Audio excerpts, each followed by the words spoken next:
I represent the 12th Congressional District of Georgia, and that includes a majority of rural counties outside of Augusta, Georgia. And ensuring that patients in those counties have access to care is very important to me. It is critical that this program be utilized to help underserved patients, and that's why we're talking about it today, especially those in rural areas, and no one misuses the program. Ms. Veer is President and CEO of a community health center that serves as the primary care medical home for approximately 26,000 patients, and I believe you've done this for over 20 years. How can we ensure that the money within the 340B program supports rural hospitals and their patients like the ones in my district? Thank you for the question, Congressman. And we've outlined several things about transparency and accountability. And I think I think we're in agreement about the need for transparency and accountability to achieve the purpose that you just stated. I think the biggest question is how. You know, how do we, how and what are the parameters that we are going to suggest that we should charge HRSA with coming up with the reporting authority? And it's different. You know, for example, I mentioned patient profile.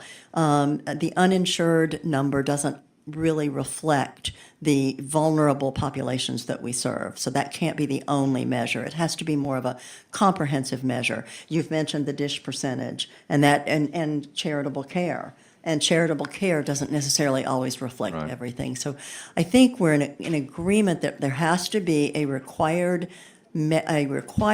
reporting of use of savings and patient population served. The biggest question is how do we get to the details on that? Right. Well, the agencies tend to overregulate the issue, and then we get all bogged down, and it just becomes a mess. The 340B priced drugs are vital to treat patients, as we know, with chronic illnesses like diabetes, heart disease, and asthma. How does access through the 340B program support your health center's ability to manage the patient's chronic conditions? That's a wonderful question. One of the things that happens behind the scenes at a community health center is we have a department called Quality and Population Health. And it's 9 individuals that work diligently to make sure that patients that are already engaged in care are getting all of the preventive screens they need. They're coming back for their checkups when they're supposed to. They're filling their medications. We even get a roster of which of our patients are going to the emergency department instead of coming to their medical home. And we're following up with those patients. So that's a real investment in managing. And they're also helping with the social determinants of health. So do they have food insecurity? You know, do they have housing insecurity? So that's a behind-the-scenes operation that has no other source of compensation. Well, in the district, you know, the rural health centers, and even in the city of Augusta, the health centers are saying, okay, you're my patient, and so, you know, please see me about any of your needs, and they monitor their meds and other things. And it is difficult. It's hard to do.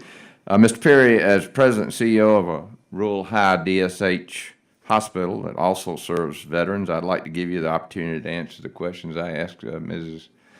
Veer. Okay, so which one do you want me to start with? Well, exactly, you know, number one, how does access through the 340B program support the health center's ability to manage patients' chronic conditions? Okay, so we have a very sophisticated electronic medical record system that 340B underpins the expenses of that. We are able to put all of our patients into different registries, so we understand which ones have chronic conditions. We're able to track them. We can understand if patients that are constantly using the ED inappropriately. We bring additional resources to those people, and we have a number of programs that the insurance companies will not pay for.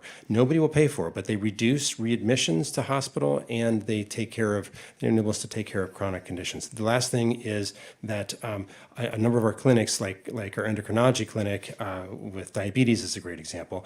You know, we see a very large number of patients. We're the only endocrinology practice in the region, and we make sure that all of those patients who have diabetes have an opportunity to get their medication. Right. Good. Dr. Smith, real quickly, do you require discounts to be shared with patients at pharmacies you contract with through the 340B program? I'm not a hospital administrator. Right. I'm just a policy analyst, so Okay. I couldn't answer that question. All right. Well, great. Well, I'm out of time. I yield back. But if any of you can answer that question, that'd be great for the record. Thank you very much.